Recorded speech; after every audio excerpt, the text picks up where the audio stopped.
Hello बच्चों, मैं दीक्षा श्रीवास्तव। आज मैं आप लोगों को क्लास 12 के चैप्टर 10 की एक्सरसाइज 10.4 का क्वेश्चन नंबर 2 पढ़ाऊंगी। क्वेश्चन नंबर 2 है, find the unit vector perpendicular to each of the vector A plus vector B and vector A minus vector B where vector A is equal to 3i cap plus 2j cap plus 2k cap and vector B is equal to i plus 2j minus 2k। तो हमें unit vector find करना है जो perpendicular हो इन दोनों vectors पे, vector A plus vector B and vector A minus vector B. तो वो यूनिट वेक्टर फाइंड करने के लिए सबसे पहले हमें ये वेक्टर ए और वेक्टर बी दिया हुआ है, इससे हमें vector A plus vector B and vector A minus vector B find करना होगा। फिर इन पे जो परपेंडिकुलर है वेक्टर वो फाइंड करना होगा। तो परपेंडिकुलर वेक्टर कैसे फाइंड करेंगे? इन दोनों वेक्टर्स का क्रॉस प्रोडक्ट करके। ठीक है, तो इन दोनों वेक्टर का क्रॉस प्रोडक्ट करके हम परपेंडिकुलर वेक्टर फाइंड करेंगे। फिर वो जो वेक्टर आएगा वो यूनिट वेक्टर तो होगा नहीं, तो उसको फिर यूनिट वेक्टर में कैसे बनाएंगे? जैसे वो आया, मान लो सी वेक्टर है, वो वेक्टर है सी वेक्टर, तो उसका यूनिट वेक्टर कैसे बनाएंगे? सी वेक्टर अपॉन में मैग्नीट्यूड ऑफ सी वेक्टर।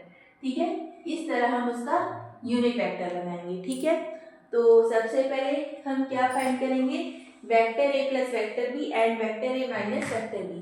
तो vector A plus vector B करते हैं, तो vector A plus vector B करेंगे तो 3i के कोफिशिएंट को सम करेंगे, जे के कोफिशिएंट को सम करेंगे और के कोफिशिएंट को सम करेंगे। तो 3i प्लस आई क्या हो जाएगा? 4i cap, 2j plus 2k क्या है? 2j है, तो क्या हो जाएगा? 4j कैप और 2k माइनस 2k ये 0 हो जाएगा। अब वेक्टर ए माइनस वेक्टर भी निकालते हैं, तो 3i माइनस आई क्या हो जाएगा? 2i। ठीक है, फिर 2j और ये भी प्लस माइनस माइनस हो जाएगा, क्योंकि माइनस कर रहे हैं ना तो माइनस से मल्टीप्लाई होगा, तो 2j माइनस 2j 0 हो जाएगा। फिर ये 2k कैप और minus minus plus plus 2k cap यानी प्लस 4k कैप आ जाएगा। ठीक है, तो ये हमारा आ गया vector A plus vector B और vector A minus vector B. ठीक है, अब हम क्या करेंगे? इन दोनों का क्रॉस प्रोडक्ट निकालेंगे, जिससे हमें वो वेक्टर मिल जाएगा जो परपेंडिकुलर होगा इन दोनों वेक्टर्स पे। ठीक है, तो vector perpendicular to the vector A plus vector B and vector A minus vector B क्या होगा? Vector A plus vector B का क्रॉस प्रोडक्ट करेंगे vector A minus vector B के साथ। ठीक है, तो क्रॉस प्रोडक्ट कैसे करते हैं? डिटरमिनेंट मेथड से। तो डिटरमिनेंट मेथड यहाँ लगाएंगे, तो i का कोएफिशिएंट क्या है? 4, j का कोएफिशिएंट 4 और k का कोएफिशिएंट 0। फिर i का कोएफिशिएंट 2, j का कोएफिशिएंट 0 और k का कोएफिशिएंट 4। ठीक है, अब इसमें डिटरमिनेंट मेथड लगा देंगे, तो क्या आएगा? i कैप, ये रो छुपाएंगे तो 4 4 जा 16, यानी यहाँ पे क्या आ जाएगा? 16i कैप, क्योंकि माइनस 0 तो 16 माइनस 0 16 ही आ जाएगा।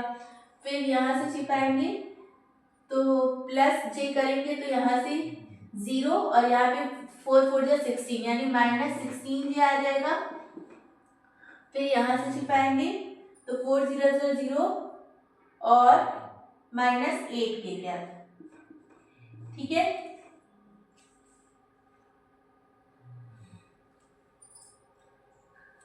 ठीक है, ये आ गया।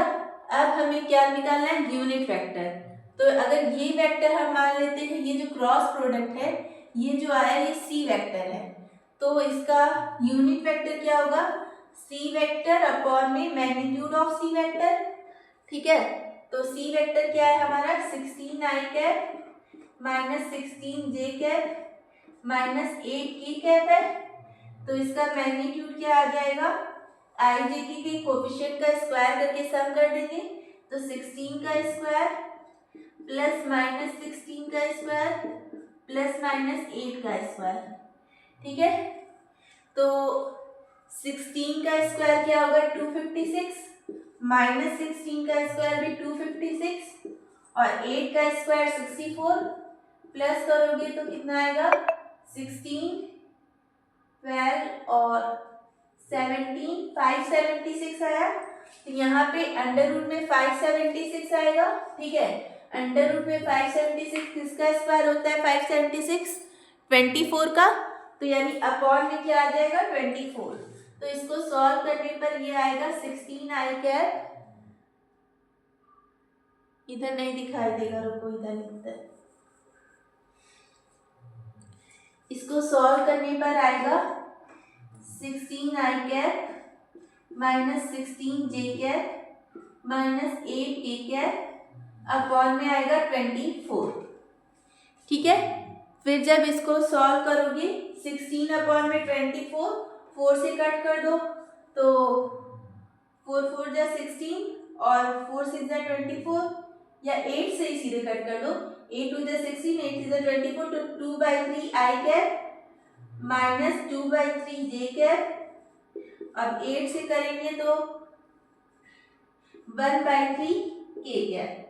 ठीक है, ये हमारा यूनिट वेक्टर आ जाएगा।